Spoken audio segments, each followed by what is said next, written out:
without you.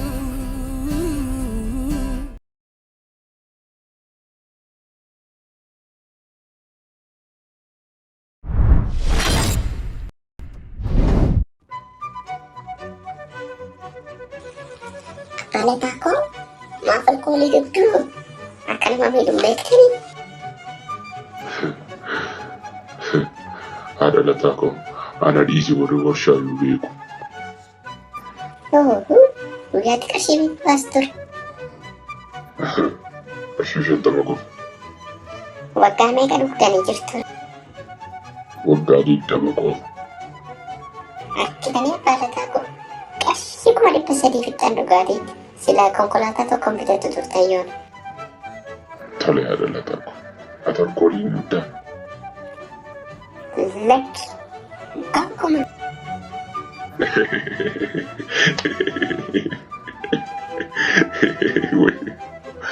Erga akkas ta'e beela konkolaataan keere. Hi friend, eessa deemaa jirta? Hayi qashtii eessa deemuu barbaadde?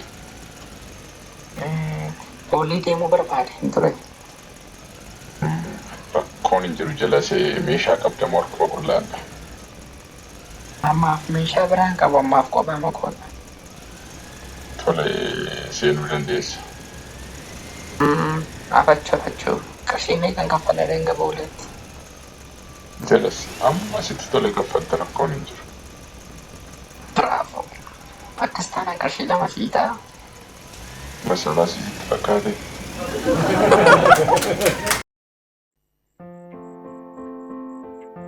Damma koo mucaan keenya kun gamoo danda'a akka riyaasaatiin. Mucaa kam inni jettu kun?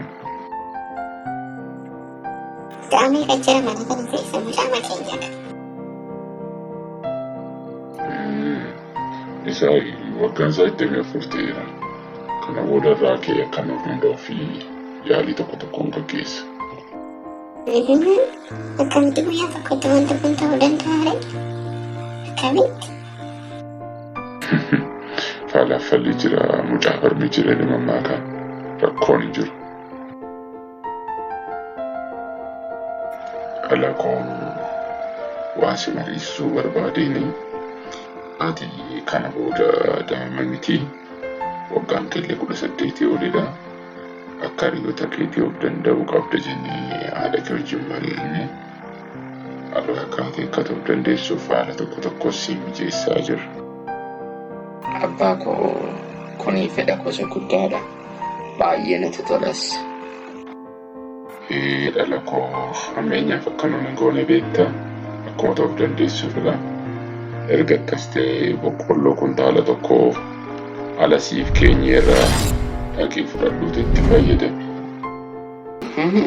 Maal jechuudhaaf? Garuu boqqollichi moo falfalamaadha?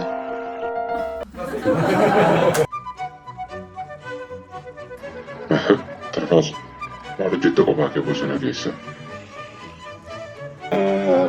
Keessi yaadumanii bosona keessa deemu yaaduma.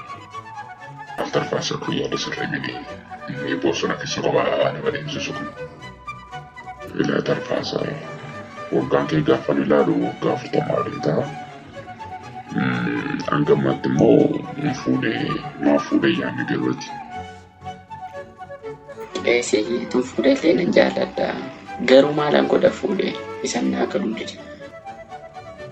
Tarfaasa inni kan fuudhee maal godha? Waamanni kan godhu goota kan. Maqaa Yesuus maali keessa akkamitti waan hin taane na gorsitu? Sin keessee miti.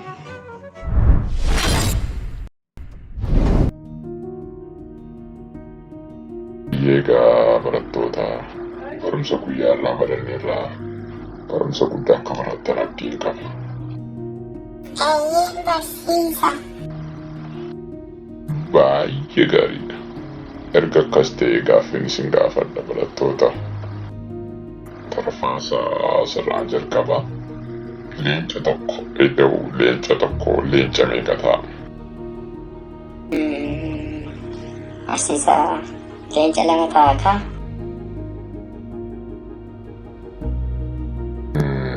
argatteetta tarfaasaa. Leenca kudhanii ta'u leenci kudhan immoo leenca meeqa ta'a? Leenca 20 ta'a ka. Gaariidha tarfaasaa. Leenca kuma ida'u leenca kuma leenca meeqa ta'a? Leenca kuma ta'u leenca kuma. Barsiisa. Bineensota baay'ee ta'uu qaba.